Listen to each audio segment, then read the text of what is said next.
आता आपल्या आवडत्या मालिकेचे संपूर्ण भाग मालिका प्रसारित झाल्यानंतर लगेचच पाहू शकता पूर्णपणे मोफत फक्त सन नेक्स्ट वर। सर आले, सरच सांगतील समजावून काय ते। पेपर्स आणले? Yes sir.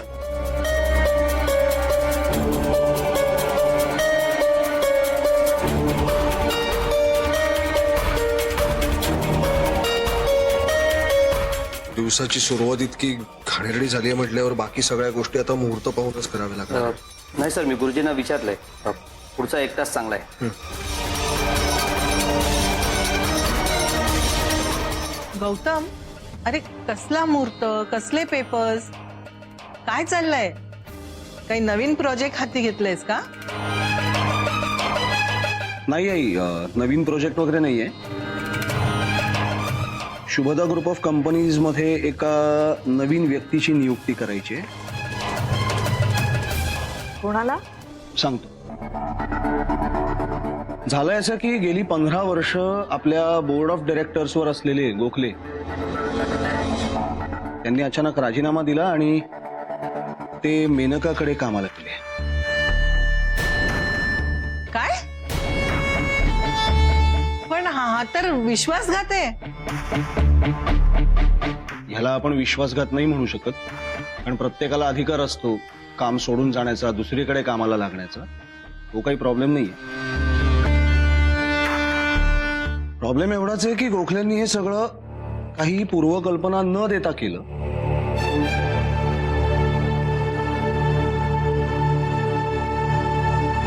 आणि त्याबरोबरीने आपलं 50 कोटींचं नुकसान करून तो माणूस मेनकाकडे गेला।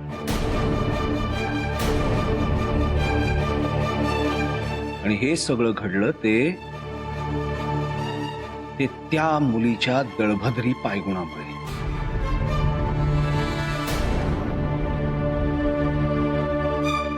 गौतम, आता तिचा ह्याच्याशी काय संबंध? काय संबंध आई? गेल्या 20 वर्षात माझ्या आयुष्यात जे जे काही वाईट घडले ते सगळं तिच्यामुळेच घडलंय। पुन्हा एकदा पुरावा हवाय का? देतो।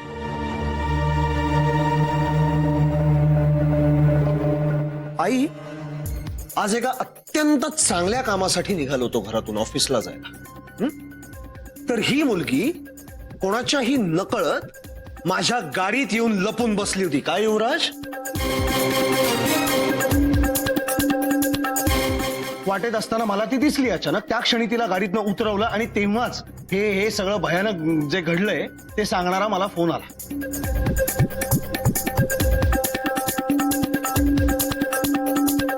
हा पायगुण आहे हिचा।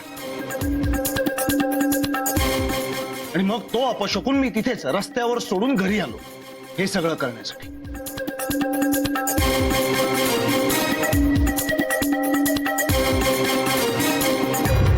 ठीक आहे, त्या मुलीला माझ्या आयुष्यात असेच अपशकून पेरत राहायचेत ना, राहू देत तिला। त्याला काउंटर करण्यासाठी माझ्याकडेही मार्ग आहे ना।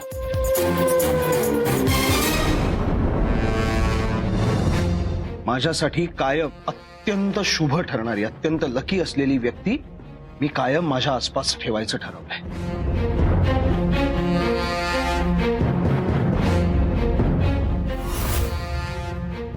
आणि ती व्यक्ती म्हणजे आपली पियू मंजिरी।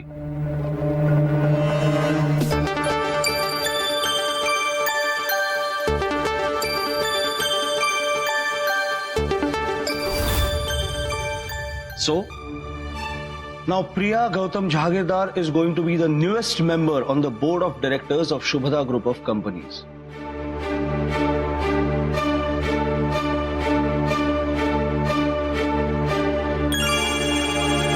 Hey, congratulations, princess.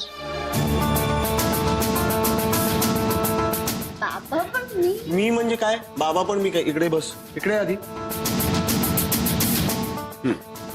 तुला मी सांगितलं होतं ना, तू मलेशियाला जायच्या आधी एका मोठ्या जबाबदारीसाठी आता तुला तयार राहावं लागेल। आय नो, हे सगळं खूप अचानक घडलं। मलाही माहित नव्हतं ही जबाबदारी इतक्या पटकन येईल तुझ्यावर, पण ह्या सगळ्यामुळे ती आली।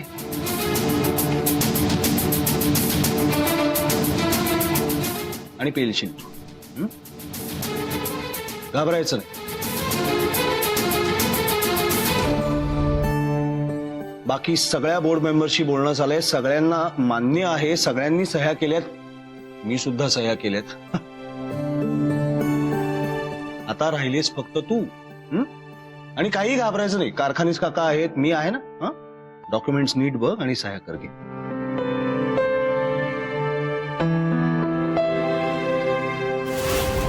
तूच दिलेलं लकी पेन घे आणि साईन कर.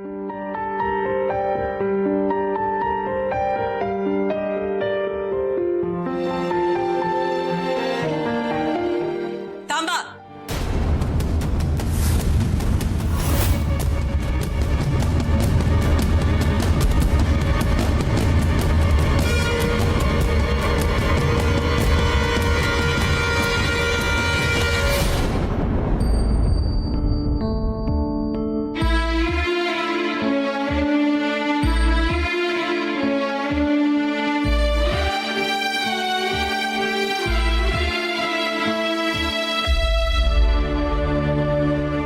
भाऊजी, तुम्ही प्रियाला हे पद कसं देऊ शकता? तू कोण आहेस ग मला हे विचारणारी? नाही काय ना, अर्पिता तिची मोठी बहीण आहे.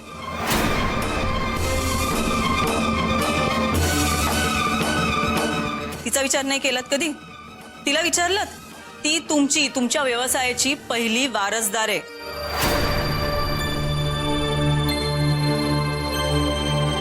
खरं तर तुमच्या प्रत्येक गोष्टीवर पहिला हक्क तिचा आहे.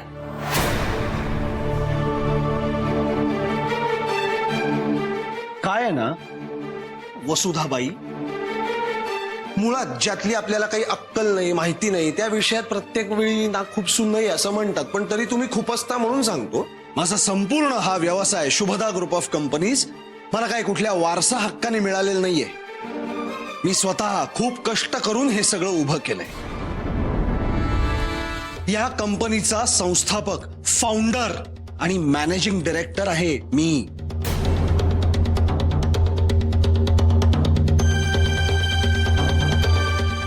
त्यामुळे या व्यवसायाशी निगडीत प्रत्येक छोटा मोठा निर्णय, म्हणजे उदाहरणार्थ कोण काम करणार, कोण नाही करणार, केलंच तर कुठल्या पदावर करणार, हे सगळे निर्णय मी घेतो. तो अधिकार, तो हक्क फक्त माझा आहे, बाकी कोणाचा नाही.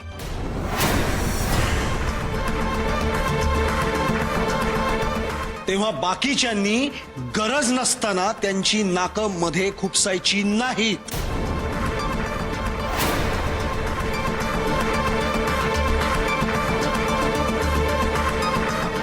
हे मी फार पूर्वीपासून पाहिलेलं स्वप्न आहे आणि ते पूर्ण एक मिनिट. काय काय म्हणालात तुम्ही आता? Shubhada group of companies. हे स्वप्न पूर्ण करण्यासाठी तुमच्या पाठीशी कोण उभं होतं? शुभदा गौतम जहागीरदार. आणि तिचं मोठं स्वप्न असं होतं की तिने आई व्हावं. मग तिने ज्या मुलीला जन्म दिला तिला तिच्या हक्काचं सगळं मिळायला नको? नाही ठीक आहे, अर्पितानी जर हे सगळं नाकारलं तर मग तुम्हाला हवं त्याला पद द्या, माझं काही म्हणणं नाही. तुझं म्हणणं विचारलंय कोणी?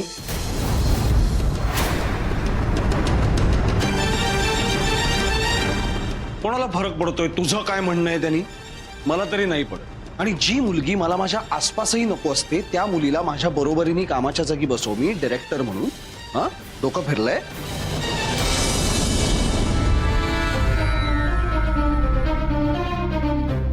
आणि आसपास नको असते म्हणजे किती माहितीये? आत्ता माझ्या गाडीत लपून बसली होती, दिसली मला, तिथल्या तिथे उतरवलं गाडीतून. काय म्हणणं आहे? काय गाडीतून उतरवलं तिला? हो. काय बाप आहात का कोण आहात तुम्ही?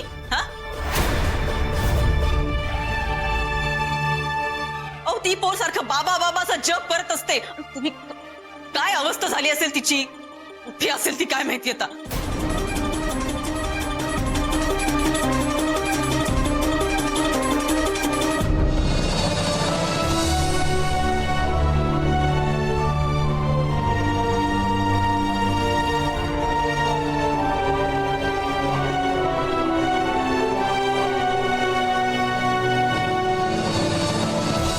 अर्पिता अगं काय झालं तुला हा? बरी आहेस ना तू तू चल ही जा, ये ये. इकडे. ये हळू ये जा ये. बस बस शांत बस. हे घे बा पाणी बस. उगाच काळजीचं सोंग घेऊ नकोस. त्यापेक्षा हिची अवस्था ज्या माणसाने केलीये त्याला जाब विचारा.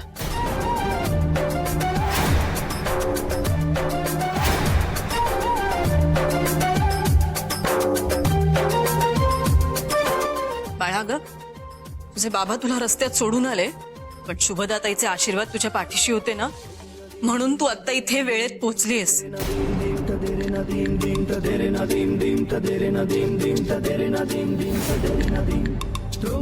तुझे बाबा त्यांच्या कंपनीत नव्या संचालकाची नेमणूक करणार आहेत.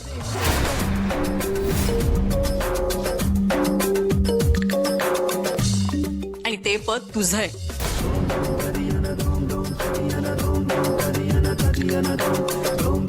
चल चल चल ये लवकर ये. अगं ये उठ ये इकडे. अगं ये इथे ये. अगं असं काय कर तू इथे ये बरं. ये इथे उभी राहा. मी आहे ना तू काय घाबरतेस ग. थांब पेन घे आणि सही कर. भाऊजी पेन द्या तिला सही करायची. काय डोकं फिरलंय का तुझं?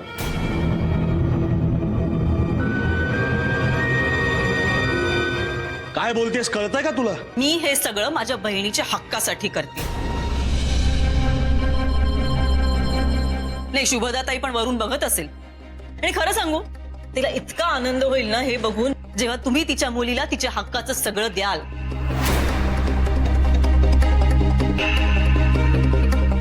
जन्मताच आई गमावलेली पोर ही. खरं तर तिच्या बाबांनी तिची आई आणि बाबा दोन्ही होणं अपेक्षित होतं पण तसं नाही झालं.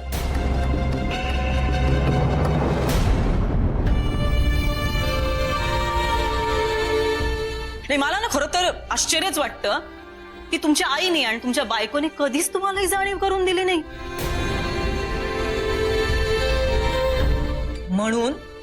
म्हणून या मावशीला आज मध्ये पडावं लागतंय. कारण मला कळलंय या मुलीची काळजी करणारी इथे मी एकटीच आहे.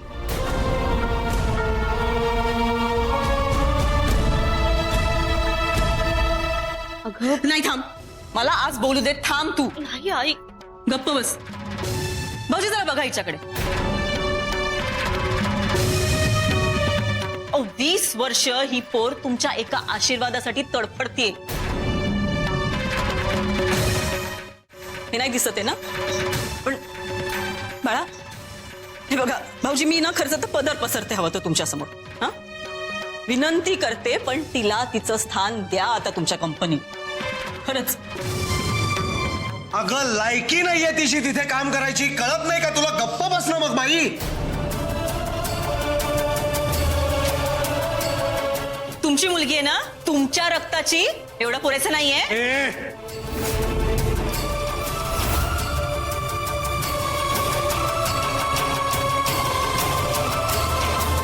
ती माझी मुलगी नाहीये.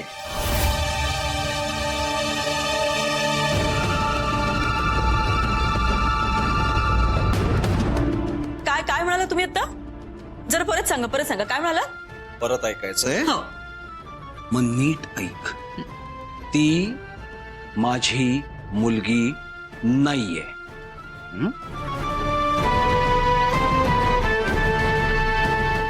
ही शुभदाताईची मुलगी आहे ना?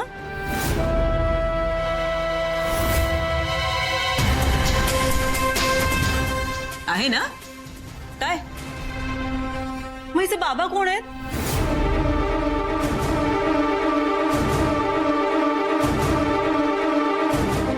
शुभदाताईच्या मुलीचे बाबा तुम्ही नाही आहात?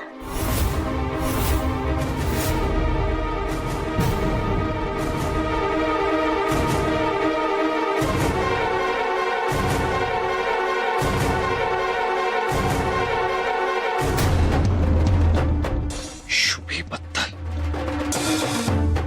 एक अक्षर जरी वेडवाकडं अजून बोललीस तर तू यादच राखा वसुधा.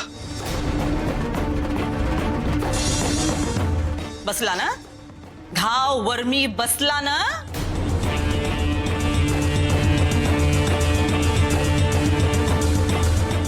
आता मी माझ्या बहिणीबद्दल इतकंच वाईट बोलतो, केवढा राग आलाय तुम्हाला?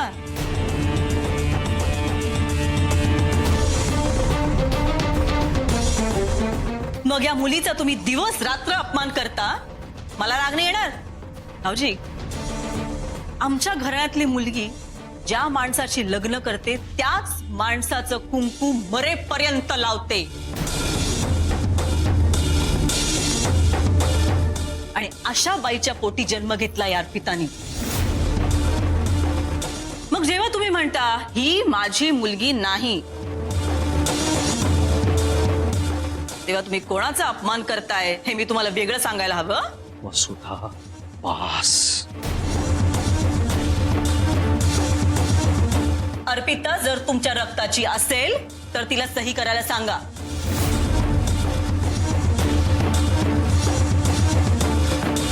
नाहीतर मी समजेन तुम्ही हिचे बाप नाहीत. वसुधा आता थोबाड बंद करतो. का? हे बघा, हिचा होणारा अपमान तुम्ही थांबवा, तिच्या हक्काचं सगळं तिला द्या, तर यापुढे मी काहीही बोलणार नाही.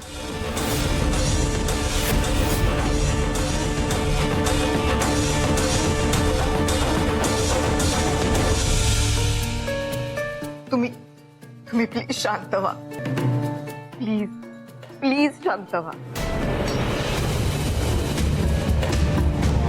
खर तर वसुधाताई जे काही म्हणतायत त्याप्रमाणे अर्पिताला तिचा हक्क मिळू द्या.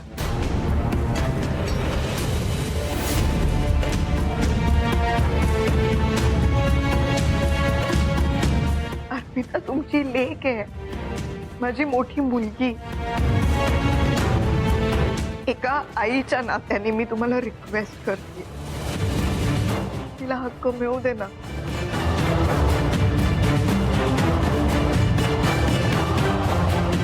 अहो, इतकी वर्ष तुमच्या हट्टामुळे आम्ही सगळ्यांनी प्रत्येक वेळेला माघार घेतली आहे ना.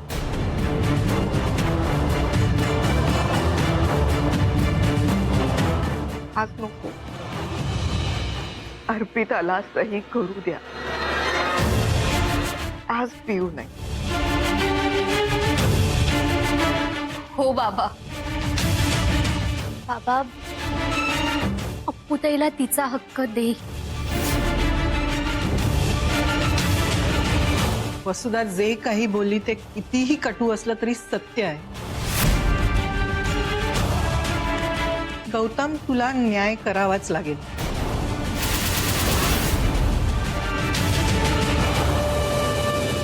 बाबा, तुला नेहमी मला मला खुश बघायचं असेल ना, तर अप्पूताईला साईन करू दे. अहो, काय विचार करताय? नका ना एवढा विचार करू. द्या ते पेन अर्पिताला, खरंच करू दे तिला सही. तुम्ही मुहूर्त बघितलायत ना? अहो, ती वेळ निघून जाईल.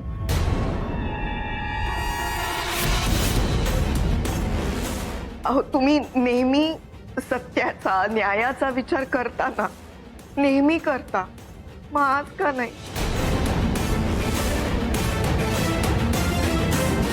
आत्ताही तो विचार करा ना. तुम्ही हा निर्णय घेतलात ना तर आम्हाला सगळ्यांना आनंद होणार आहे. आमच्यासाठी द्या ते पेन, मी देते अप्पूला. नाही नाही, हा अर्धा न्याय झाला. तिचा जन्मदाता सांगेल तेव्हाच ती सही करेल.